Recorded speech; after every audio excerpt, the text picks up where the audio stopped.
Much and good evening to everyone. Thanks for coming out again. Could I announce that there was not an executive session, although it shows it on the agenda, that was not held this evening. So there was no executive session. And is there a motion from any council person to approve the agenda? I'll move to approve the agenda. Thank you very much, Kathleen. Is there a second, Tim? Second. Thank you. All those in favor? Aye. Any additions, any edits, any changes? Thank you very much. Let's get right into the reports. Kyle, anything you'd like to share? Not at this time. Thank you very much. Mike, anything prior to some of the issues coming in? Just an update on the O'Hara land use appeal from the zoning hearing board decision. We did intervene as a party. The O'Haras filed their brief. Now us and the zoning hearing board solicitor filed a responsive brief, and then it's in the court's hands, making a decision. No date or, Nope, no date. okay. Lieutenant, the chief is away this week. Is there anything you'd like to share regarding the police department? So Chief should have submitted the reports for you electronically for your review. Just one highlight, Chief was able to obtain a grant from the Kennett Rotary to help offset equipment expenses, particularly bulletproof vests. So we just wanted to thank them for their ongoing support. Thank you. Any questions for the lieutenant? Chief McCarthy, anything you'd like to share on behalf of the fire department, EMS? Busy. Serious incident the last couple of weeks, so working through that, but hopefully we will change that. That's for sure. And certainly on behalf of the council and the folks that you serve so well, both the police department and the fire and EMS, thanks so much. This weather can't be easy with uniforms and whatnot. Thank you very, very much. Is there a finance report, Joel? Sir, the Finance Committee met on June 20th. We had Chief Holdsworth in for a discussion on the plans for his budget and any concerns that he has for as a department. Plans for how their budget might look for next year. We reviewed and are submitting the bills for approval. Had us looking into the year-to-date 2024 finances. The one that pops out is Public Works vehicle maintenance is trending on a bit on the high side with nickels and dimes turning into Lincolns and Hamiltons, as was put so eloquently. But other than that, no major concerns looking forward. And we are still working to build a P&L for this property to help in determining the overall financials of the operation of the building itself. Thanks very much. Questions from council? Mr. Mayor? Next is development. Kathleen, Timothy? We have a few things coming in front of us today from Harb and it's on here as well from the Planning Commission, but they're working on the making a presentation maybe. Thank you very much. Timothy, anything you wanted to add? Thank you. Julie, anything from an environmental and planning standpoint? Nothing this month, actually. I think we should have an update next month. Okay, thank you. Mr. Mayor, anything on public safety? Our public safety meeting, we met and reviewed two of the event applications that are on the agenda for tonight, so we can cover them then. And wrapping up the final revisions to the emergency operation plan, which council should have for August to vote on. Terrific. Thanks for moving that along, Matt. Appreciate it. Community relations and communications, Ellie, anything to share? There was an ACOLA meeting. I was on vacation. Juan, do you have anything to report? Yeah, ACOLA voted for the current president, vice president, secretary, responsibilities in January of next year. That's the new candidate we picked out. And a special thanks to Jorge Ducci for working on the Kim Morris scholarship and for working in creating the future leaders of engineering. And a shout out to the high school student who won the scholarship. It's great. Thank you. Anything else? No. Good. The infrastructure committee did meet, and our primary objective at that meeting a couple of weeks ago was looking at the 2025, believe it or not, we're already starting to plan and budget for 2025, the capital projects and what the priorities are, and looked real hard at trying to bump Cypress Street, as a lot of folks know, is really taking it tough this winter, and whether we move that up higher in deference to some of the other roads in town, and also the capital investments and set-asides needed for this building over the years as well were kind of the two priorities that we discussed. And is there anything from personnel, Sam? Yes, the staff support committee did meet and we further discussed more of our succession planning and our evaluation process. And better. Thank you. Mr. Mayor, anything from your standpoint, your office? Nothing additional to report. Okay. The only two things I will mention is that we're certainly tracking the sidewalk policy and what we do next. I know Lexi and team have been working on that. We'll shoot to have that at next month's agenda, as well as the accessory dwelling units and the effect that that may have on Airbnb or short stays as well, hopefully for next meeting. So with that, let's get into the discussion items. First one is 11A Historic Architecture Review Board, 423 Sickle Street. Excuse me, one minute. Just trying to protect the Zoom viewers from the glare from my bald spot on the back of my head here. We do need to get the podium moved over. This was a rather simple one. It was an addition to the one half of the double house at 423 West Sickle Street. They're creating a one-story addition attached to the north elevation, which is the rear of the building. 20 by 20 foot, single floor.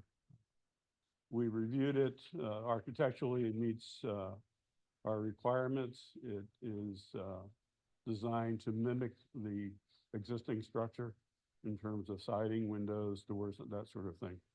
The only conditional item was that we agreed that if required, we could rotate the roof structure by 90 degrees if that meant better control over water management and other factors. There are a few things that the codes folks will work with the homeowner on, but otherwise, this was one we would recommend that you issue a COA. Any questions? 400 square feet, is that about the size of the ADUs that are being considered? Yeah, it would be, well, no, it would be 1,000 square feet. So this is a 20 by 20. Okay. So you could go 20 by 25 on 2 stories in an ADU, the way we presented it. Gotcha. And this is attached. This is attached to existing the house, yes. So it's simply an addition to the original structure. Okay. Any discussion? Was there any feedback from the attached dwelling? Or the- Yes, the parties involved are, this is one of the weird things in Canada. The applicant is one of my high school classmates. The folks that own the house next to the other half of the house is my wife's nephew. They all get along and there's been discussions there, so I don't think there's a problem. Thank you. No discussion? Any objection to putting this on the consent agenda? Item 12A, consider the Sylvan waiver request. Thanks. I will pass this off to Denise, who's joining via Zoom. Thanks for calling in, Denise. Hi. Thank you. Can everyone hear me? Just a little bit louder, Rachel. Oh, I've said, oh, 1 second. Okay, is that better? Much better. Gotcha. Thank you. Is that better? Yes, it's great. Okay, perfect. So Sylvan is under our municipal pretreatment program. And they came to us last year, I believe, because they were assessed NOVs and had asked for relief. The council granted them a 50% reduction as we believe they were working towards rectifying the issue. Unfortunately, the issues have continued. I know that they have identified what part of their issue is, but it just has gone on for too long. So are you recommending, what are you recommending, Denise? This year, They have been assessed. Oh, I'm sorry. We lost you for a second. Please go ahead. Oh, I'm sorry. From April 23rd to March 9th of 2024, they have been assessed penalties of around $40,000. So they are asking for relief for these penalties again. Public Works does not recommend that we relieve this, as they have had ample time to identify and rectify, and they have not yet done that. Okay, thank you. Any questions from council? Any questions from the public? Denise, you're recommending against that. Is there any council member who disagrees with that and would like to have this on the consent agenda for Wednesday? So if not, I guess procedurally is this will not be on the consent agenda. We'll put it on the agenda for Wednesday and allow Sylvan to come if they'd like to, or what do you guys want to do? Could do that, or if it's on the consent agenda, it could be consent agenda to not grant the waiver. Council's option. Is council okay with the consent of not allowing for this appeal? Yes. Right, I think so. And if Sylvan chooses to appear, then we can always pull it off of consent. Okay. Next item is consider the Parkside Development Agreement. Is that you, Mike? Yeah, I can, Denise is on the phone, but I'm understanding she's driving. I can try to take this one as well as the next one. 'Cause they're both sort of the same request. For the Parkside development, this is a development that's in Kennet Township. And as part of their development, they need to make some improvements to the sewer infrastructure in the borough in order to get their sewage from their property to the treatment plant. So there's a sewer improvement agreement for them to do so. Specifically, they would be replacing a portion of the sewer main and lining another portion of the sewer main. All of this kind of fits together as a puzzle. They're going to be doing some of the work that's necessary for it. Smith Tract, that we're going to talk about next, is going to be doing some other of the work that's associated with our sewer transportation infrastructure. And then we as the borough are doing our own work. So these are all three kind of moving forward together in sync. The idea is once they're all in, the developers will pay for big chunks of these to get in to accommodate their developments. And the borough will then be able to make our other necessary improvements to sewer pipes and other facilities to keep us up to snuff. So specifically with respect to Parkside, it is replacement of a sewer main. There's a reimbursement component that's set forth under Pennsylvania law that future connectors into it, mostly those in Kennet Township, have to pay a portion of their costs when they come in to connect later. And that'll be determined once those costs and fees are settled. Thank you. Questions from council? Have they already had EDUs set aside for these projects, or is? Yes, they have. For both these projects, they've been allocated for years, and now it's just been connected. Notice that the Parkside agreement didn't have an indemnification and the Smith one did. Is there a reason for that? Yeah, it's because the Parkside agreement, they're doing a much bigger chunk of the work that are our current facilities. For the Smith Tract one, they're not. And when they come to dedicate the facilities to us anyway, because it's gonna be the same dedication process where the developer does the work and then they officially dedicate it over to us, we accept it, and we get an indemnification. Okay. Other questions? I'm not sure if it's a Denise or a Mike question, but if I understand this, it's a privately owned sewer collection system that then discharges to the public sewer? No, they are going to make the improvements to our sewer main, and then they're gonna dedicate it to us. It says Parkside will be serviced by a privately owned sewer collection system within the development with a pump station at plus or minus 1,700 of force main feet. Yes, I'm sorry. The, So, yeah. within Kennet Township. Oh, go within ahead, Mike. development, It's gonna be their own system. It's then gonna flow into the Kennet Township system and then into our system. But the improvements they're making are our portion of the system. Gotcha. will we be able to test what we need to and or meter at the area that they just charge into the borough? That's a great question. And maybe that's a Denise or Mike Ellis question as to whether there's metering at the point of connection into the borough. So that is one of the points that we did talk about, possibly metering in the future. So as we've spoken to Kennett Township about, Denise, isn't this a perfect time to do that? Correct. That would probably be something we should bring up within our sewer meetings.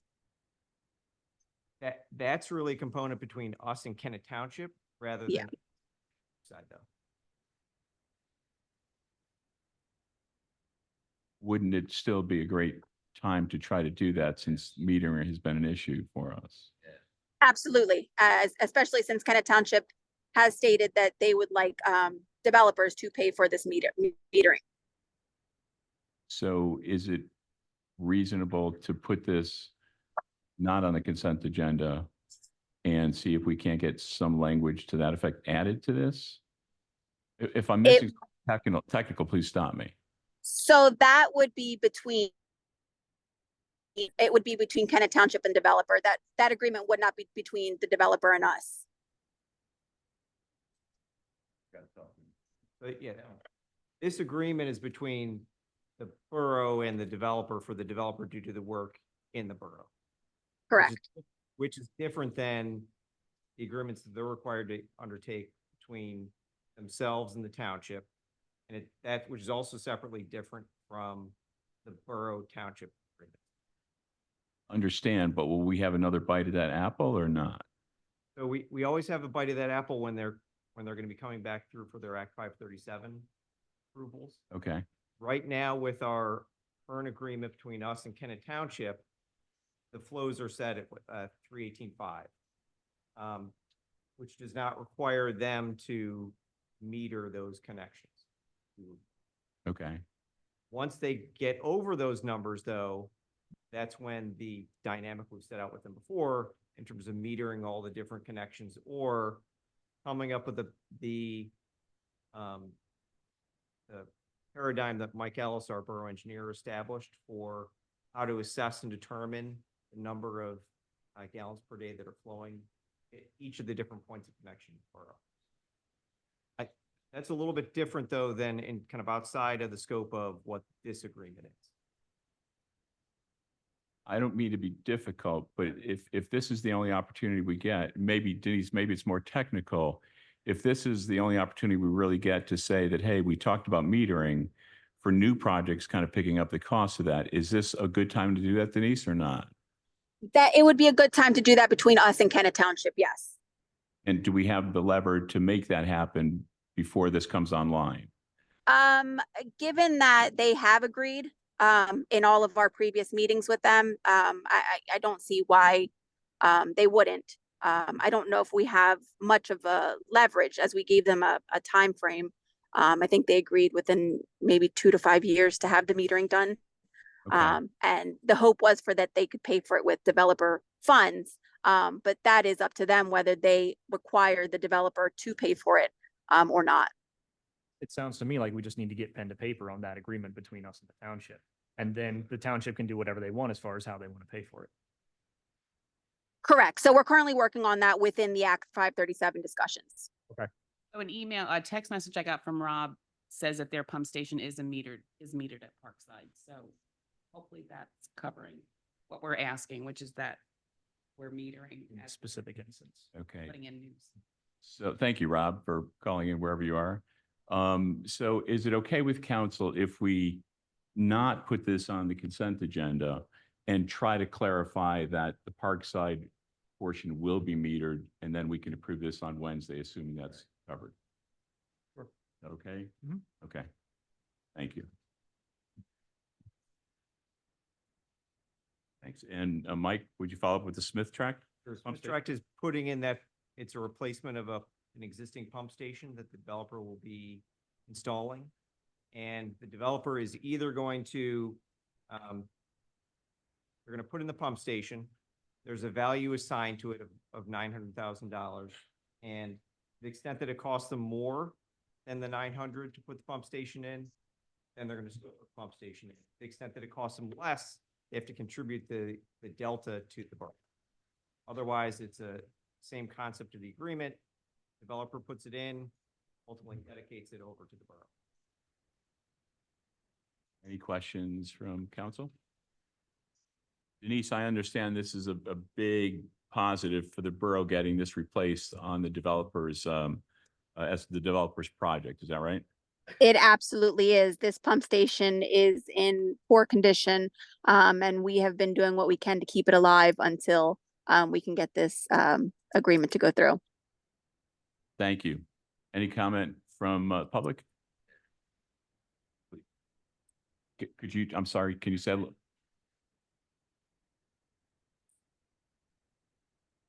Denise's question was, is that metered, canopy meter? Does it make sense where it is?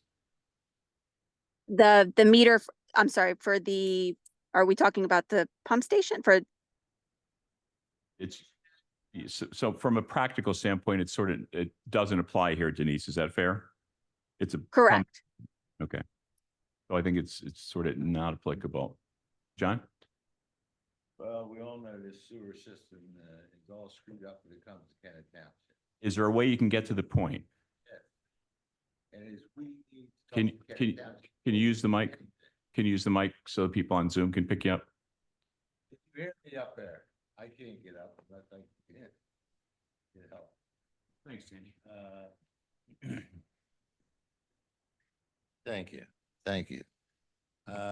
We all know the sewer system is screwed up with Kennet Township, has been for years. We need to have an agreement with Kennet Township on everything we do, anything they ask for, because the developer is going to come to us, and that's fine. We can talk to them, but we got to have an agreement with Kennet Township on what they're going to pay for and what they're going to be responsible for. And we got to meter every damn thing there is, because we metered everything in Kennett Square. We're charging everybody in Kennett Square the proper price, and we're guessing on what we're getting out of Kennet Township. And it's not fair. We got to talk to Kennet. We got to get something in writing from Kennet Township, or they don't get anything more. Any other comment? Is there any objection to putting this on the consent agenda? It's on the consent agenda. Relining of the sewer pipe award. Denise? Yeah, I'll take that one as well. So, so we put this out to bid just as we did, last year. And it was, the low bidder was once again Mobile Dredging, who did it for us last year at, $91,061. And at this time we will be relining all of Birch Street. And the thought process behind that was so that with all these improvements going in Birch, stormwater, they did water a few years ago, beautiful new paved road. We would hate to have to rip it up to fix any sewer issues in the future. So the thought was reline Birch Street, and that's good to go for a long time. Thank you, Denise. Any council, mayor discussion? Public discussion? Any objection to putting this on the consent agenda? Then it will be. Special events, people jumping off of buildings, basically, Mr. Mayor. Is Patty here? Last year, Camp Dreamcatcher did their first fundraiser. It's called Over the Edge. And they worked with a professional fundraising company that does rappelling off of buildings. Last year, I don't remember the exact number, but their group raised a significant portion. I believe it was $70,000 or $80,000 in that one-day event. So they're asking for the exact same approval for this year with the goal of raising $100,000. So it's a great event. It's low impact for the borough. They bring in professionals that manage the entire rappelling operation. And each participant has a goal of raising $1,000 per person that goes over. So they're looking for 100 folks to go over the edge this year. Amazing. It is the Genesis Building. Thank you, Franklin Center. I can't even think tonight. The Franklin Center, and they did it last year as well.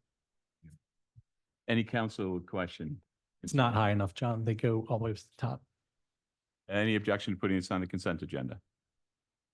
And the next, No, but they are looking for people to volunteer to jump over. Don't look at me. I was slightly manipulated today to signing up. I'm petrified of doing it, but I will, I did register today. Chief Holdsworth and I are going to do it. We're also hoping Chief McCarthy's going to join us in doing it. He But jumps I up. may let him off. He does it professionally, so we may let him off the hook, but the chief and I agreed today to sign up. So, yeah, well, we'll see if I can do it, right? Clap after I make it over the edge. Wow, that's, wow. The next item was the approval of the Youth Expo. Yeah, Casa Guanajuato is here. Do you want to come up and share the information on the event?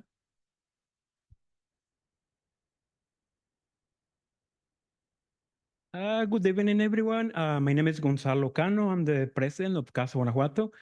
And Giovanni Reyes, he is one of the you guys that came to us to ask us to have this festival.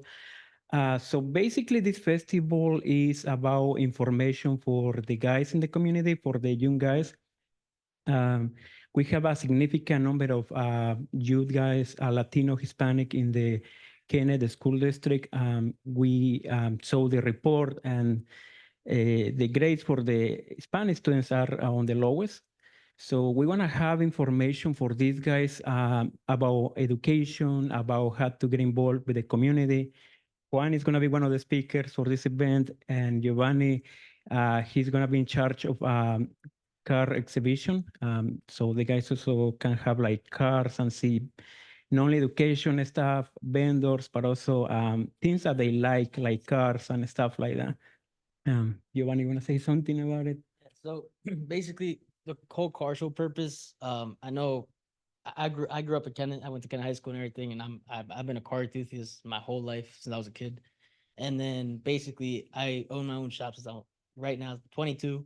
I own my shop. I got my LLC and all that stuff. And I noticed that a bunch of kids before, I used to do a little side work off of high school and stuff like that, make extra money. And I was like, oh, these kids really like cars. And then ever since I was a kid, I was like, oh, Gio this, Gio that. I was like, damn. So my purpose for the whole car show is so kids that are into cars and that want to work into cars, or I don't know, get into NASCAR racing and stuff like that. I like to show what it's like to be like a mechanic, I guess, in a way, whoever wants to be a mechanic. So also in the car show, it's not just gonna be showing cars. I'm gonna have people that come that tint, basically mechanics, rapping, anything that involves in the car. I want to bring them and make them doing live work. So that way kids can see, maybe be like, oh, this is how you do it. This is how real life is, not just off videos, like actual in person, you know what I mean? So, I mean, basically that's the whole purpose. Just for kids. The request is just to use the municipal parking lot here. There's no other services needed, so it's really a use request.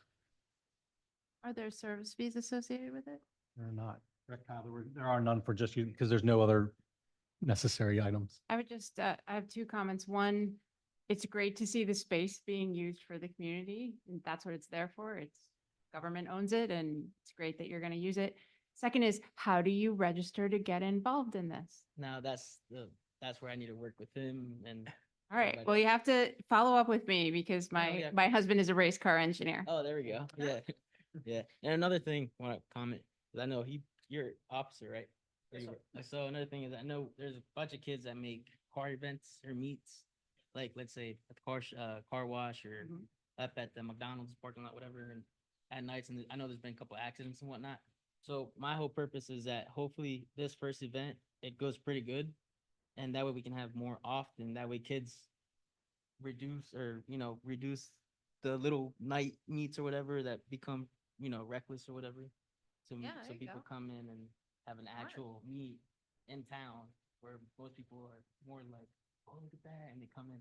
Because I actually made a meet up in Oxford Borough, and I had people from New Jersey, Maryland, Reading, and New York that came by for the meet. Because, we have food, and especially them having a live band now and stuff like that. So, I don't know, I just think it would be pretty good for committee. That's terrific. Thank you. And I think the safety committee recommends. Yes. Okay. Yeah, we have the insurance. It is ready. We also request the using of the Kenneth High School parking lot for traffic. And Juan, you want to say something about education? Sure, yeah, it's a very good event and I'm happy that hopefully Borough approves this event. I have had conversations with Lieutenant Longulis and Chief Holter about possibly the police department coming out and talking to the young people to get them involved in law enforcement and get them set up for a career in law enforcement. And it's a great opportunity to have people come over to the Borough complex and for them to see that it's a building for them to have to get help if they need anything. And I'm thankful for Casa Guanajuato for doing this event, and then thank you for getting this all coordinated. It would be cool if we could have one of your cars there, with that or something. So we've made arrangements to have personnel there, so there'll be there'll be a police car presence there, and I don't want to speak for Chief Holdsworth, but at least myself and Officer Ortiz and a few other officers will be around for the event. And we're looking forward to being part of it. And I say thank you for the invite. We have, What a community event. I'm sorry, Kyle? we have received a couple Zoom questions. Rachel, can you read those?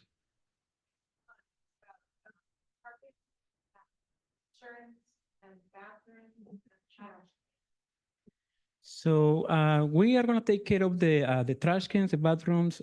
We work with the Brandywine company for the dumpsters and the toilets. For the parking, it's just the high school parking lot, the main garage. We're not expecting to have a lot of people, so pretty much the parking is gonna as soon as we get the cars for exhibition, it's gonna be closed. So people have to find their own parking in the town. So maybe the garage, the town garage, and other places. Rachel? Yeah. So yeah, we have contact the Brandywine company. It's all part of it. That's fine. It's all part of the use application. They have to identify all those items on the use application. Any other discussion from council or public? Yeah, good luck, guys. Any thank you. objection to putting this on the consent agenda? No. July 27th, and it ends at 7 o'clock, so the kids will be sleeping. That's thanks, guys. Good luck. Okay, thank you. And next is notice of a public hearing. This was an ordinance that we've been considering over the past 2 or 3 months, I guess now. It's been through the safety committee. Public safety commented on it and approved it. We had some public comment at the past couple of meetings. Specifically, it's an ordinance amending the Kennett Square Borough Code, Chapter 11, Motor Vehicles and Traffic by adding, removing, and modifying motor vehicles, traffic, and parking regulations to certain streets. The details are in here. The question is whether to put this on the consent agenda for passage on Wednesday to adopt this ordinance revision. Really? I just want to clarify, it is to adopt the ordinance. Correct. Yeah, we've already advertised it and done what we need to. Yep. Any other discussion from council and mayor? Any public comment, question? Can I make a suggestion that we do something like this? You might put a board in back here before the meeting, which shows what streets you're talking about. So that, on different things that Yeah. you're gonna do, maybe put a board back here, like with the plan on it, so that we can see that. It's Then good. we'll understand it. Yeah, not a bad idea. It is spelled out specifically in the streets, but not in a pictorial fashion, but that's a good idea. Any objection to putting this on the consent agenda? Thanks to the Public Safety Committee, the chief, and everyone involved in putting that together. Next is considering a zoning hearing board application. Again, the council here is independent from the zoning hearing board, but we do have the right, the ability to express an opinion in a zoning hearing board issue. We can express an opinion of support. We can express an opinion of non-support or no opinion whatsoever. And the issue here is around the school district, the high school, putting a new sign at the corner of South and Union Street. Is there anyone from the school district here to answer specific questions? Kyle, is there anything you wanted to add? No, I don't think so. Mike, do you have anything to add? They're asking for variance relief Mr. Norris noted. It goes before the Borough Zoning Hearing Board, which acts as the judge on the application. And it applies the standards that under the laws to whether they're entitled to or not entitled to the relief they're requesting. which is essentially to replace the existing freestanding sign with another one that's going to be, I think, set back a little bit further, but a little bit larger. Does state in the, Yeah, please. it does state in the third paragraph,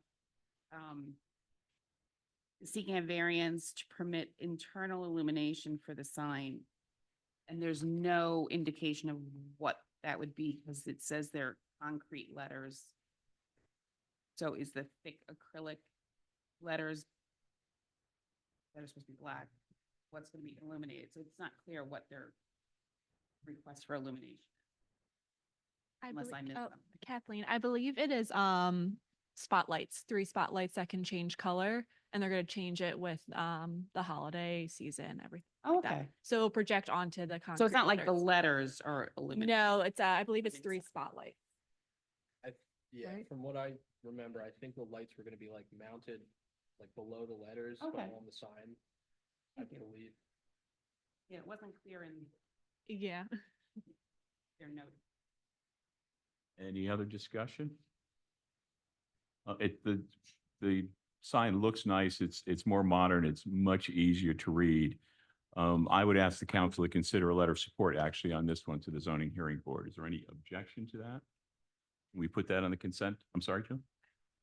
Okay. Can we put that on the consent agenda for Wednesday? Thank you very much. And I'm sorry, was there any public comment first?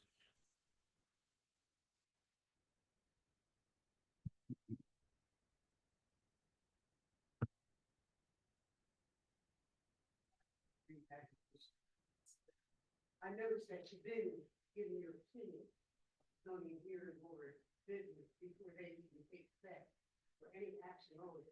And that taints what's going to happen there. And in the past, there's a thing that went there and they decide what policy code you do, but you don't even definitely know if it's legal or not. I haven't speak to Mr. Principal. You already explained it to me in the meeting. That's my question here. You should have. Now, the other thing is, when you keep doing this, Mr. Nye, you're influencing his vision. You're twisting somebody's arm. You let that stuff go to the zoning board. And then if the people don't like it, they want to come to you, then you can be your influence. But right now, you're often biased opinion. And you shouldn't be even in it. Because you don't know all the details of what fits in the ordinance and what doesn't. And I don't think it's fair. Even though it's a school, reported, 100%. But you're wrong. And this is the way you try to twist the wrist on that and try to have influence on everything in this borough. It can't work that way. We have to let every standing committee, everything that's tied to the borough, do its job before you put your 2 cents. Thank you. I totally disagree with you, but thanks for your comments. Is there any objection to putting this on the consent agenda for Wednesday? Thank you very much. Next up is consider the hub letter of intent. Kyle? Sure, thank you. As you know, we've been working for some time to try to fill this building with not only renters, but really renters that fit the vision that the council's laid out. For the benefit of the public as context, recently the council approved a letter of intent with the Kennet Community Grocer to use space in this building. This is another letter of intent. This follows our process for bigger items, which is to check in with council to understand that we're on the right track before we go and expend, staff resources and time to sort of get to a final lease. The proposal here tonight is relatively similar to proposals that the council and public have heard before from the Hub Group from has done some great work in Westchester as well as a local Flash. The change here tonight is the proposal is to use the 2 outbuildings on our site, which again is because we're trying to get to a lease agreement with Kennet Community Grocer. The letter of intent, as was the last one, is not meant to be the final deal. It's rather directional. Is this roughly where council wants to take these spaces? The one change that I would recommend is that there is a provision in here about not working with other parties, which is reasonable. I would give the exception. There is one group that we have had storage space discussions with, so I would just exempt that. I think there's a way to do both, but just in total honesty with the group. And if there are any questions about the specifics of the agreement, the team has come here tonight to answer those. Discussion from mayor, council. I'm happy to see the hub back in front of council because it's a program that benefits so many. So thanks for sticking with it. I'm pleased to see someone interested in using both the carriage house and the annex building as well. That's been one of the toughest ones for us to find someone for.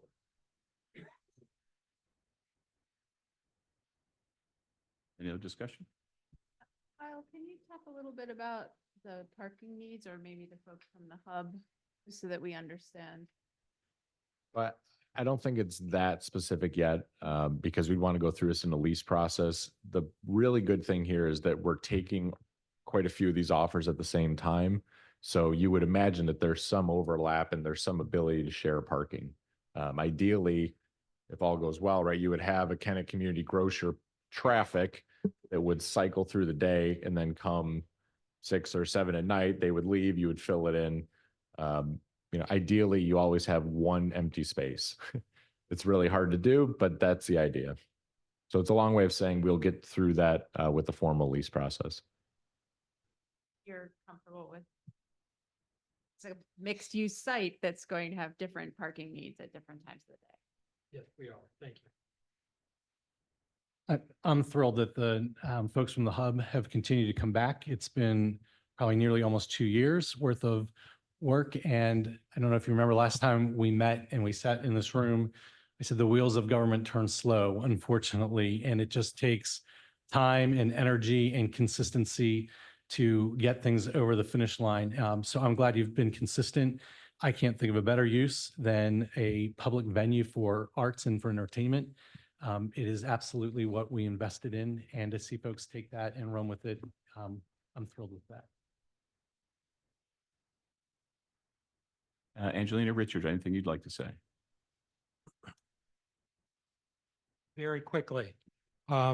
Since we stopped talking about a year ago, we looked at spaces in Kennet Township, New Garden Township. We looked even down at Tough Kennenan, and the old expression, you only fall in love for the first time once. We fell in love with 600 South Broad Street, and we're determined to do the theater here. Thank you. Could you help me in understanding the tent structure behind theater? Eventually, I see 3 phases, and help me understanding the vision of it. Well, the vision would be that we could open some sort of operation earlier by using a temporary structure. It's interesting, we found that the U.S. subsidiary of one of the leading temporary theater structure manufacturers in the world is located on Silverside Drive in Wilmington. So we've contacted them to start talking about how we might be able to do that. But the vision is doing something between the 2 buildings and operating even within the first year while we're both testing the concept of what we're doing and raising capital, as well as giving hopefully a partial home for the Kennet Flash during that period of time while we're working toward El Permanente, which might be the permanent space there. Is that helpful? How large do you think the permanent theater will be? The plants that we currently have would have about, it's a 250, about 250 seats. There's a two stage, there's a, as you might know from the building, there's a lower room. And that lower room could be one of the performance venues that might even with proper soundproofing be able to operate at the same time that the theater with raked seating could be operating. It's underneath the right. Exactly. Saw that picture. Exactly. Third question I have is, you have a long list of potential users of the space. Do you anticipate it being oversubscribed or? So part of that vision of the phases is to allow us to get operational very quickly and then continue our conversations that we've been having with this list of collaborators and partners to really understand deeply what the needs are of all of these existing organizations in Kennett Square already. And so that we can be looking at how this renovation can best serve as many of those constituents as possible. So we go through that temporary phase. We have the conversations, we have active performances and events and programming occurring. We're gathering all that information so that when the renovation occurs on the main building, that it's really suiting the broadest number that it can. Thank you. Thank you. I've probably been the most vocal advocate for trying to maximize the financial return on this building. That is certainly not the majority, and I accept that. And so if that is the case, to use this building and facility for much more public uses and benefit, I think this is a great one. Angelina and Richard have been doing this for a number of years. I don't, 5, 6, how long have you been doing the entire, since the Westchester project? We started at 2011, so we're in year 13 of working on arts and culture in Chester County. They've proven their financial model works. They have a ton of experience, and if anyone's going to do it, I think they can. And it's a great use of those outbuildings for what they're worth. So with that, any public comment or questions? Andy? Yeah, just that, since you are going to have an exterior outside venue, the concern is you do border residential areas. And I know we've had a concern with the parking building concerts. Make sure that we address the public concerns there. It would have to go through all the planning processes and HARB and so forth. So that certainly is taken for granted. Any other public comment? John? Kyle, you know, I've been a big advocate of first game. So I'm good with that comment. I have a problem with the groceries thing. The only thing I Would you mind giving him the mic so that everyone in Zoom can hear him? Thank you. Okay, it's okay. Thank you. You know, I'm a big advocate of theirs, and since the very beginning. I have a problem with the grocery only because I'm going through something like that myself. I think you have to have, if you're gonna have a grocery thing here in a building, you're gonna have to have exterminators and all that stuff in the contract. The Take care of grocery- vermin. The grocery letter of intent has already been approved. That's sort of moving forward, whether Well, that but I happens or mean, but not. we gotta have a contract Yeah, with it, no right? question. Yeah, yeah. And we gotta have, you know, I will tell you why I'm concerned about this is for 47 years, I lived in my property. I had no problem. But in the last year, I had rats. Couldn't figure out where they were coming from. They're coming from my neighbor's chickens and ducks. Now, the borough approved chickens and ducks in the neighborhoods. And the first thing the exterminator says, you got any chickens and ducks? I said, no, my neighbor does right there. They cause salmonella and everything else. So you might want to look at that because it's cost me a lot of money to get rid of them. And I've gotten rid of them, but you're talking about a mess. So, I mean, it's a concern. And it ought to be a concern about chickens and ducks in the neighborhood too. Any other public comment related No to this chicken and ducks project? at the theater. Yeah, please go ahead. And there, do you mind bringing the mic? Okay. Go ahead, Ellie. I'm not sure if this is for Mike or Kyle. Does the council need to start thinking proactively about rezoning this area? It's currently industrial.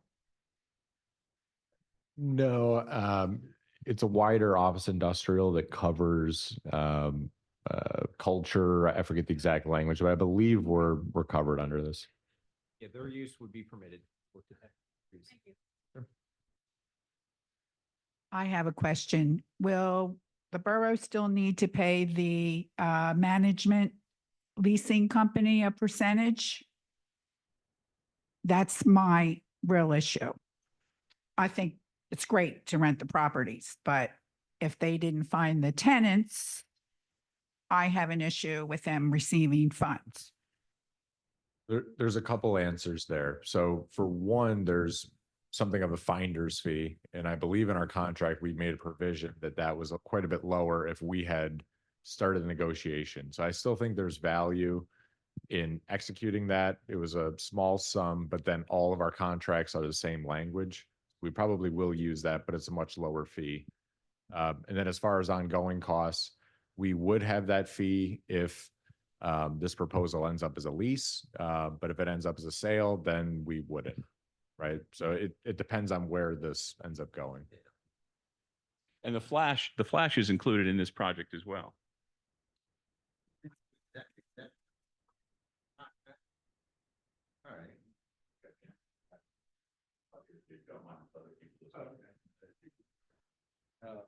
All right. Ken Edwards, 412 Meredith Street. My only concern is what is the borough's responsibility in ensuring that the portion of this building that is being rented meets the needs and is set up correctly for all things connected with what the business is doing? Because the needs of the grocer is a hell of a lot different than the needs of an office space or a small general store. Which there's certain things that's gonna have to be done. And my concern is, who's gonna foot the bill? Is it gonna be the person that is gonna be utilizing the property? Or is it gonna be the building owner? That's something that needs to be looked at and needs to be addressed.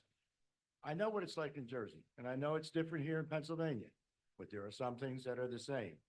So you have to tread lightly when you start doing this stuff, because there may be additional costs for one party or the other.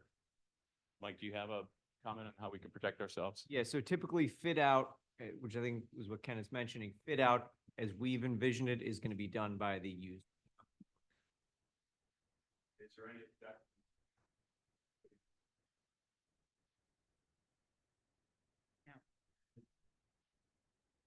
The next topic is considering the sidewalk waiver request for 399 Irwin Street.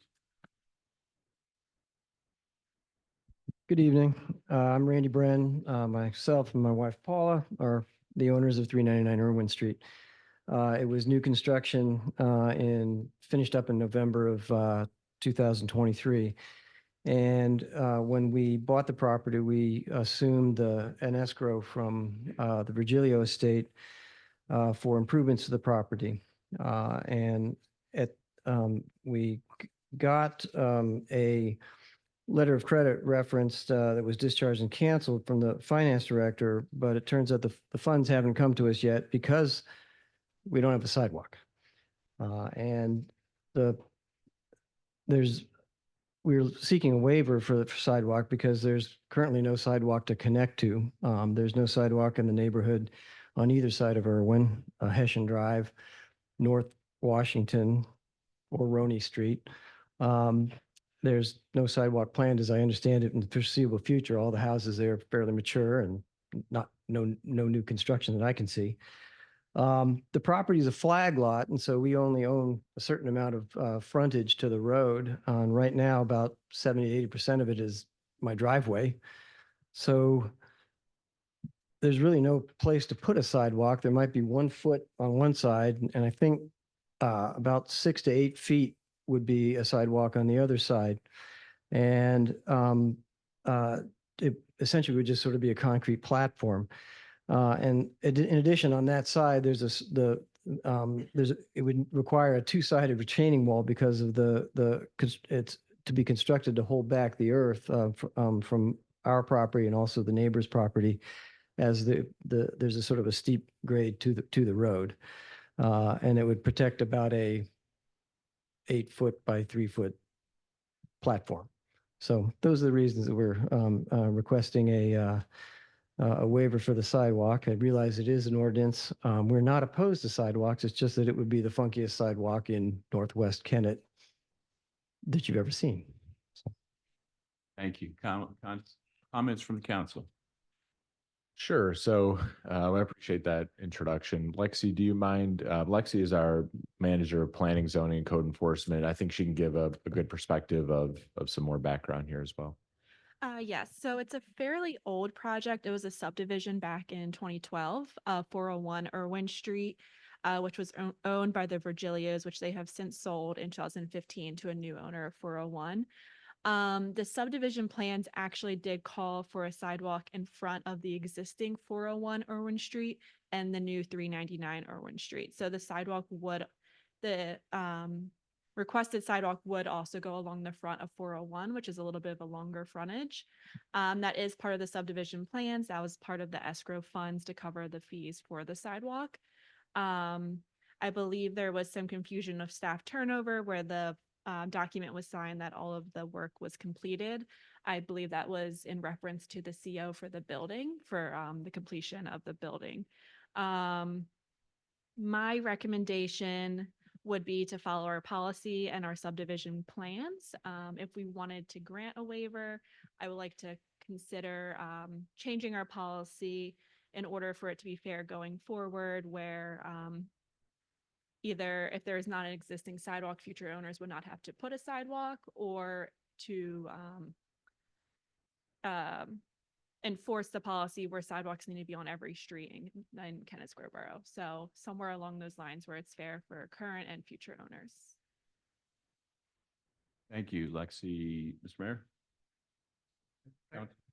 I remember this because the former owners came and before council and asked for the waiver at the time of the subdivision plan. And the waiver was not granted at that time because of the commitment to making the borough walkable and getting sidewalks over time. But there was really never any follow through on the policy, which we're finally starting to get to. So I remember this whole argument because it was at multiple meetings. That we didn't want to grant any subdivision waivers at all because the goal is to get, as homes turned over, sidewalks there to connect. But I don't think up there that there's a lot of, even though there are no existing, I'm not even sure there's enough area to make connecting sidewalks if you were to require it in the future. So I think that's part of the challenge is, and maybe Lexi can correct me if I'm wrong, but I think that even if council was to adopt a sidewalk policy, which said over X amount of time, over the next 15 years, we're going to connect and make everything sidewalks, I'm not sure there's enough level elevation up there to really connect the whole neighborhood anyway.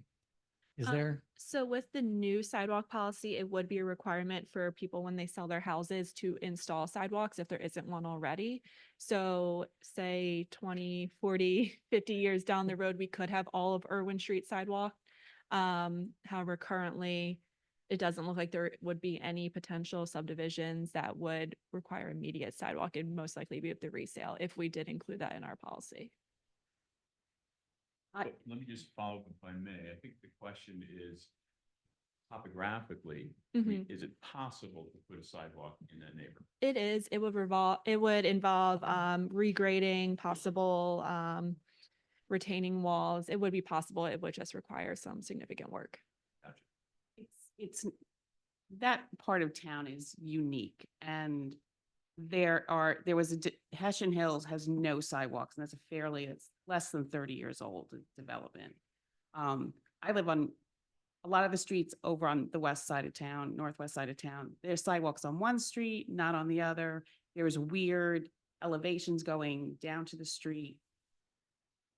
Going through this process, we all like a walkable town. We walk that area constantly. These are not major thoroughways that we're dealing with where there's high traffic. There's lots of kids who live up in his part of the town.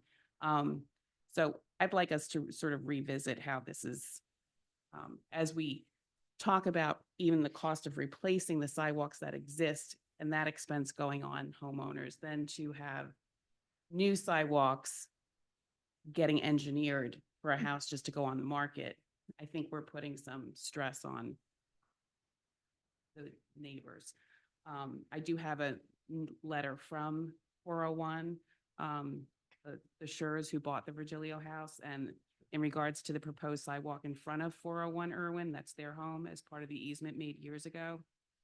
We, the owners, do not want a sidewalk built in front of our house. The reason is because no other house on Irwin or Washington or Hessian have sidewalks. This is a rather new construction. There was a rather new construction at 312 North Washington that was not required to put in a sidewalk. Houses have sold up in that area and we're not required to put in sidewalks. They believe it makes no sense to have a sidewalk that is only in front of their house. And again, it would have to be majorly engineered. I hope that you agree that no sidewalk should be constructed at this time. Thank you, Suzanne and Dave Scher. So I concur with this being sort of a easily remedied waiving. Other council comment, consideration? Do I understand correctly, Betsy, that the trigger previously was the subdivision? Yes, all And so it was subdivision. required for yeah, all new subdivision plans. And land development there be a plans. plan for, Yep. and land development plans, there would be a plan for sidewalks. And changes to that policy we're contemplating, but nothing has been done yet. Yes. Thanks for clarifying. I respectfully disagree. I think that if sidewalks were part of the plan and it was escrowed, including a sidewalk, a portion of that budget, that it should be included. And I know it's only a small part. I rode up there and took a look at it. But if you don't start somewhere, I think you're never going to have the opportunity to do that. And I think unfortunately, places like Hessian Hills, which I think should have sidewalks. I like walking up in that area. It's a real pretty area. And not to have the benefit to bring a stroller or wheelchair safely, I think is a negative. One opinion. With that, are there any other comments? It sounds like it's not on the consent agenda. So let's take the time between now and Wednesday to drive up there, take a look at the other houses around there if you have some time. So we can come back and vote on it again Wednesday, and you're more than welcome to come back and invite us. There's a couple of comments perhaps. John?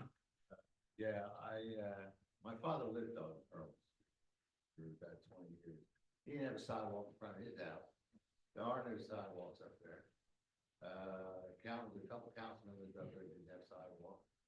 It's not a high traffic area. You walk on the street, I'd put bushes where he was talking about putting a sidewalk that you wouldn't walk on. That just might be considered people that are listening. As I said before, my father lived up there for a lot of years. In fact, he died up there, and he didn't have any sidewalks. We didn't have any problems up there at all.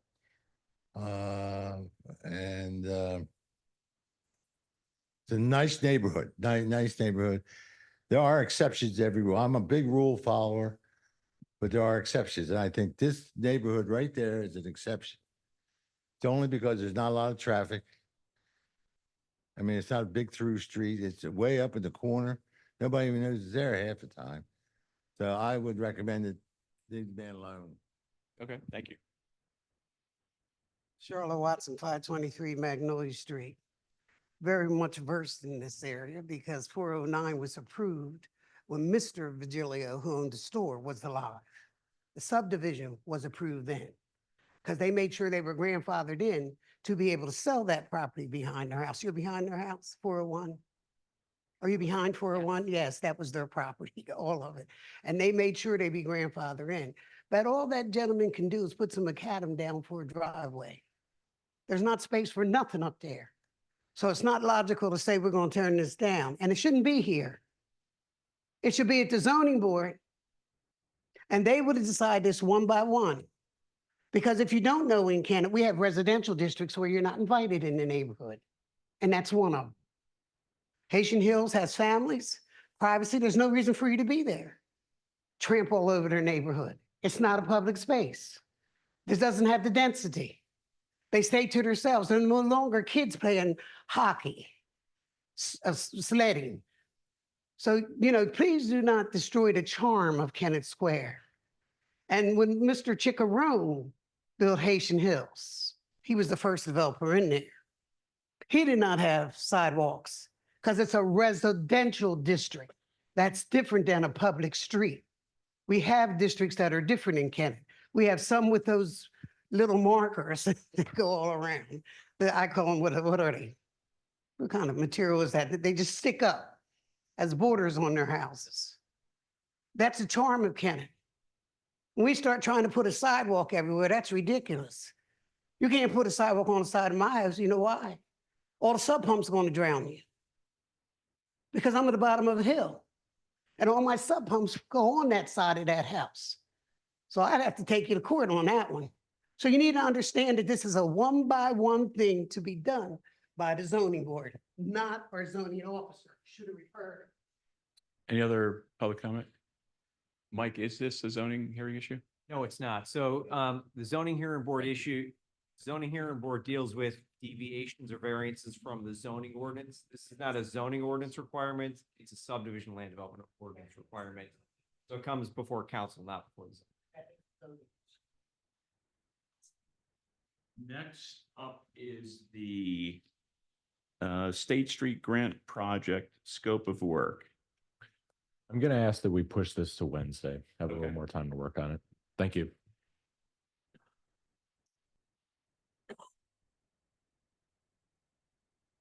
And consideration of one FOLA to the Advisory Committee on Latino Affairs. Ellie, would you like to speak to that? Sure. Juan's first involvement in the borough was through the Advisory Committee on Latino Affairs, and they encouraged him to apply for the junior councilman position.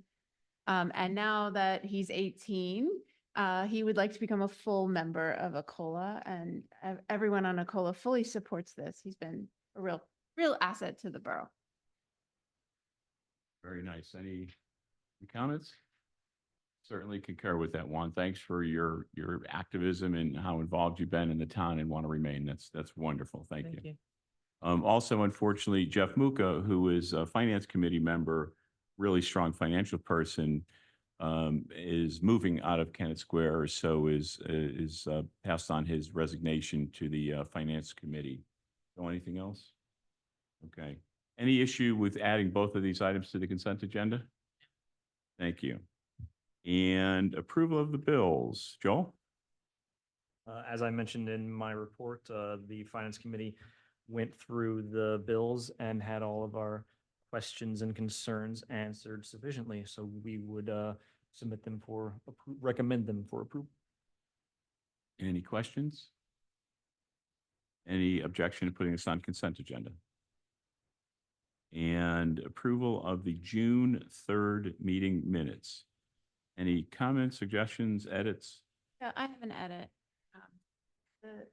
The minutes, when we were discussing the letter of intent for the food co-op, it says, he, referring to Kyle, noted the question tonight is whether council wants to proceed with the LOI.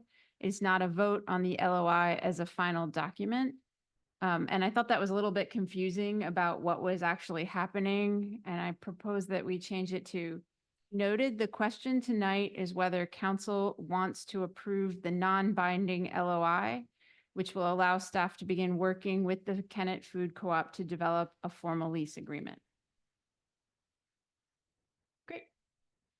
Any objection to that edit?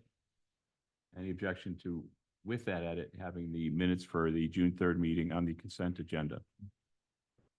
And June 5th minutes. Any edits or suggestions to these minutes? Any objection to putting these on the consent agenda? Public comment. Happy to take any general public comments. Please keep your comments polite and to 4 minutes or less. Thank you for grabbing the microphone. Use it all, man. Thank you. I always try to be polite, if not firm. I got the Chester County Press this week. And I got this Greenwood and Hocus and Life thing in here. I'm an avid reader about things involved with this borough since I've been here all my life. There's a wonderful article on Route 52 in this, but there's something very important in this article, in this paper, this thing this week. And it's about the problems they're having in Yorkland, where they tore down 10 acres of trees, didn't tell the public, and they're going to build 62 townhouses, they think, but they're going to be sued now because the public found out about it. Because somehow the public didn't know that NVF, which was a Brown site and was sold to a developer, they didn't go through the proper process or something. And now they're going to it's the same problem we have here. I'm concerned because you guys keep talking to George Beer and them. I know George Beer. I sold him the property. I was in the real estate business. I know what's a problem is with that property, and I know he didn't spend the money to clean it up. And he didn't ask you because I tried to get him to go with the borough and have them help him clean it up. Get state and federal grants. He put some money in it, but he didn't put enough. I'm concerned you guys are going to get us in trouble with that project. Because I'm going to tell you right now, part of what's the name place is dirty. What's the place next door? The townhouses. That end. I used to play ball down there, and I grew up down there. That spillway contaminated part of that property. I tried to get Mike Pia to do a test on it and tried to get the borough, and they wouldn't do it. So then people got some contaminated ground, and somebody's gonna get sick one day. But anyway, I know you guys keep talking, but I want to see how you clean that property up and make, but it's got to be clean. There's 400 test wells on there, and you guys have a copy, because I made sure you had it, of all the dirty things on that property. All the nickel and stuff that came from, not even part of the NVF, came from uptown on the eastern end of the property. Ended up with nickel and stuff on the property. That property is dirty. I don't know if you're ever going to be able to build on it, but quit negotiating behind the scenes and not telling us, because they're going to sue them people down. These people are all upset in Delaware, in Yorkland, for the same reason. They didn't get told. Now they found out that they got a dirty property, and I don't know, but that's the case. You want to read this, and you'll find out exactly an example of what's going on. So, Would you mind grabbing the mic?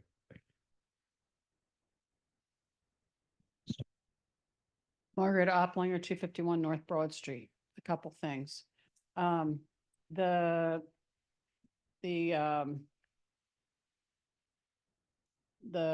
West Sickle Street property, is that just an addition or is that an actual in-law suite? Addition. It's a bedroom and closets, I believe. Okay. Right. Okay. Just want to make sure because, we're on North Broad and we've got the same thing going on. I don't want to see that be an in-law suite and you're telling there's mixed in R1. Okay. The second thing is, I got in the mail this hard plastic thing from the borough. I should have brought it in with me.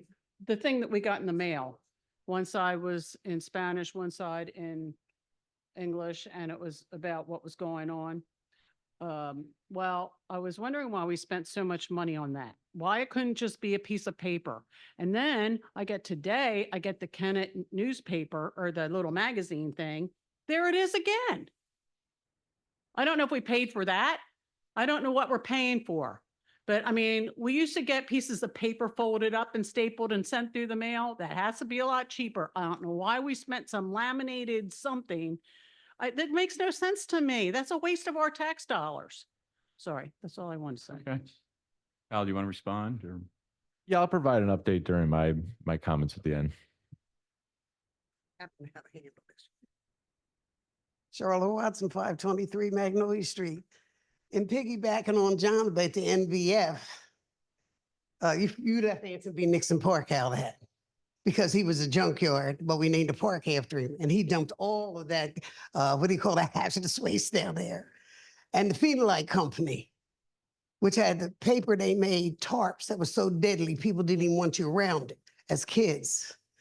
So that's all I got to say about NVF, except don't think about building no property for low to moderate income, poor people, old people. There's an ad running on TV right now that tells you good and well. They're tired of people, white America, thinking they're going to build something on those sites for people who are unfortunate. And there's a lady in Chester fighting big time.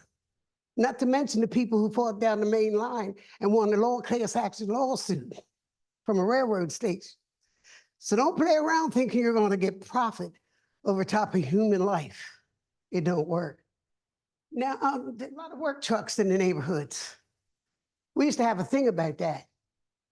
No vans, large pickup trucks with ads and all that. They couldn't be parked in the residential neighborhoods. They're twofold, looking like Delaware County. You drive down there, just like a sea of cars and trucks and everything. Darby, Upper Darby, Providence, all that area. Somebody got to do something about that because they shouldn't be bringing them home. The other thing is, can't read my writing. Oh, the business. Sorry, I get a little asthma when I come in here with all this must. The businesses. I don't know. Merrill Lynch, Dean Witter does not want to come in this building if they're going to be slipping and sliding on cabbage. Okay? To put a co-op in here. To put that stuff in here first among what I call an astute businesses that will pay us the competitive things we want, profits we want, that pay off this building. I don't know, seem like you got a carnival going on for this building. I'm not against some of these things that you're talking about. They're just in the wrong place at the wrong time because we need to pay off 21 million and I'll take it up to 31 million because I didn't include the garages, debt. Oh, Lord have mercy. There you go, girl. Sandy D'Antonio, 220 North Broad Street. We have a real concern about pedestrian safety. And 2 months ago, I voiced my opinion about the handicapped ramp at 101 South Walnut Street, where my husband and I own that property. I would appreciate it if some council members would look at how safe that is, because I believe it's unsafe. I know the state decided that the ramp should be on our side of the street that has no sidewalks, but it does have an incline and it's dangerous. It should be on the other side of the street. And we are concerned about liability, which I expressed. And I'm hoping that people realize it's not safe. That's my only comment. Thank you. Thank you. Ma'am, did you want to say something? I wanted to just ask Lexi about that letter that we did get. Can you state your name and your I'm address? sorry, my name is Paula Brand. I'm at 399 Irwin. And we did get a letter from the borough saying we have completed all the work.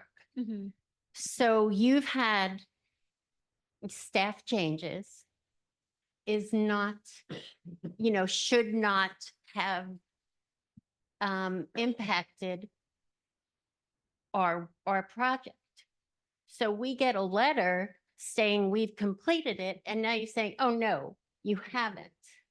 We had somebody left and, that's not right. That's not our problem. That was your problem. Secondly, the Shores don't want the sidewalk either. 312 was built by the same builder who built our house. And that was what, 8 years ago, maybe? They do not have a sidewalk. So is there consistency despite staff changes? Or is this like we will take each house as it comes up? So if you have an ordinance, then it should be reinforced throughout.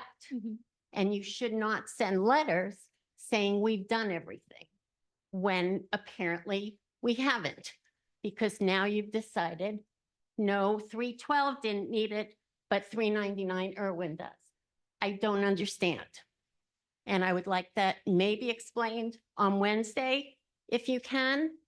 And we can come to that meeting as well. Do you I want me can to provide follow up some, now? I can provide some feedback in my closing comments. And then we Do you can have- discuss more on Wednesday. Do you want me to follow up now or? Um, I- I mean, the gist is that our staff now is following up on what was mandated. And so this staff is following through on it. The question is, does the policy make sense to follow through on, right? That's what Wednesday's discussion is. Do you give an exemption, or are you changing the policy, or are you following through? So I would just say the current staff is following the rules on the books, which is what we're supposed to do. So that's what we're proposing. Yeah. And the question is whether we give an exemption here. I think sorry if I might Okay, add, no, go I think ahead. some of the difference is, our ordinance is specific for subdivision and land development plans. So on the subdivision plan for the 399 Irwin Street, there was the sidewalk agreement. So I believe that's where it was missed. It was signed over that all the work was completed for your building CO, so you could occupy your house. And it needed the engineer inspection for the land development part or the subdivision part. So that is what we are considering, whether we change the policy for subdivision sidewalks being required. Mike, did you look like you wanted to comment? What's the borough's legal responsibility in terms of sending a letter out that apparently was incorrect? So the staff level perspective, the plans require that the sidewalk go in, the ordinance requires it go in, and at this point, it's policy decision of the council as to whether to waive that or not. In terms of the release earlier, I think it was earlier this year, it was issued by letter. That doesn't bind the borough council itself, in terms of your ultimate policy decision as to whether to require the sidewalk. Thank you. Any other final comments this evening? Ken? Yeah, this is a simple question. Why is one of the most hazardous buildings in the borough still standing? And I'm talking about the water tower over there on the MVF property.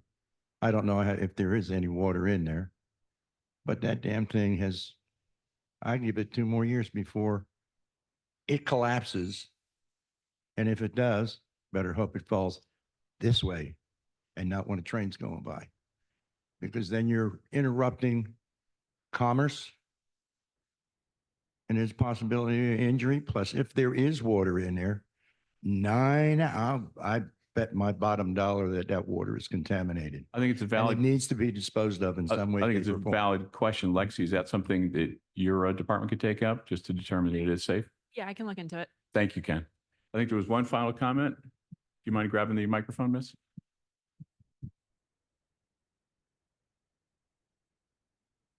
Sandra Ramos, 425 West Mulberry. We're on the segue about sidewalks. Can we take a look at the sidewalks that are in the borough that are disleveled? I walk the borough pretty much every day, and if you go down State Street, down by where the old bed and breakfast is, the sidewalk is coming up. It's unlevel. It's not safe. It's dark. There's grass. There's just trash all over the place. So I think we need to focus on the borough sidewalks and stop harassing residents that don't have sidewalks and have not had sidewalks. Thank you. Any final comments? Lexi, do you want to say something? Oh, I just wanted to add that next month we will be presenting the sidewalk ordinance where our goal is to clean up the borough sidewalks. So we have been working on that. Perfect. Thanks, Lexi. Kyle, final comments? Sure, I'll give a few updates, respond to a couple questions. If there are any follow-ups, feel free to catch me after. The communications pamphlets or papers, that's a follow-up on clear public requests for communications. We try to do things at a really high level. With that said, the majority of the cost for that actually is the mailer itself. So I can get you a breakdown of what the cost would have been for basic paper version, but the vast majority of that cost is in the mailer itself. Mailer, design, printing, the paper itself is not a huge part of that cost. We'll certainly check on commercial vehicles, and you know, that's part of our ongoing code compliance we do every day here. We talked a little bit about the community grocer today. We are still negotiating that, hoping to get that back to council pretty soon. For those who who weren't here last time, we're talking about 17 a square foot, which is, we've been told market rate for the building. So we are trying to get, to maximize revenue as well as fitting the right uses here. And just to add, in addition to our ADU discussion for August, we're also planning to join that with a short-term rental policy discussion. That's it.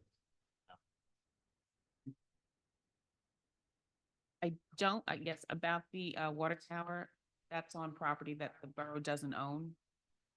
Still adds to the community. Agreed, but just so you know that, yeah. The community.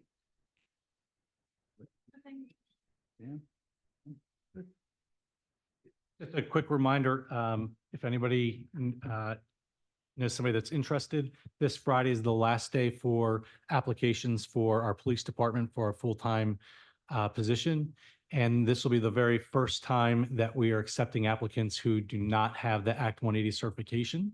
So they can apply. If they are hired, then they will be sent to the police academy on behalf of the borough to get their certification during that time. So if you know anybody that's interested, Friday is the deadline to put an application in. Yes, John. You have to be young enough to be willing to jump off a building to apply. One final question for council.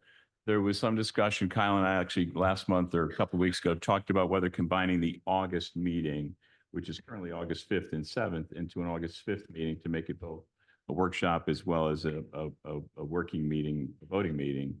Any consideration from council? Like it, don't like it? Fully Poll? support. Yes? Mike? We're not required to have two. Timothy? Mayor? Yes, it's typical to only do one meeting in August. I mean, that's been the history. Really? Okay, then it looks like we'll change that schedule for August to only August 5th. It might be long, it might be a longer meeting. We'll have to advertise that. So just be aware of that. Mike? I did want to make one additional point because one woman mentioned borough sidewalks. Just so everyone's aware, every sidewalk in the borough is the primary responsibility of the property owner themselves. So when you say borough sidewalks, the borough is not primarily responsible for that. It's the person who owns the property on which it is located. Well, that's part of the ongoing discussion in terms of the overall borough sidewalk policy. But just to make clear, the borough isn't required to go out and fix those. It's the underlying property.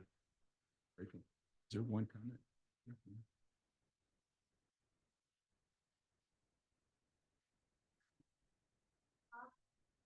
Within the authority of amendment, trying to be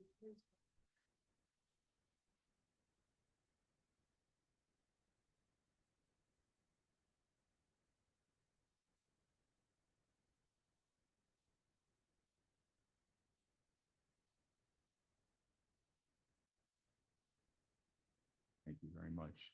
With that, is there a motion to adjourn? Timothy, I'll take that nod as a yes. Thank you very much. Appreciate you coming out tonight. Stay cool. Darn. Say it. I think it probably had 2 minutes. I was fully aware.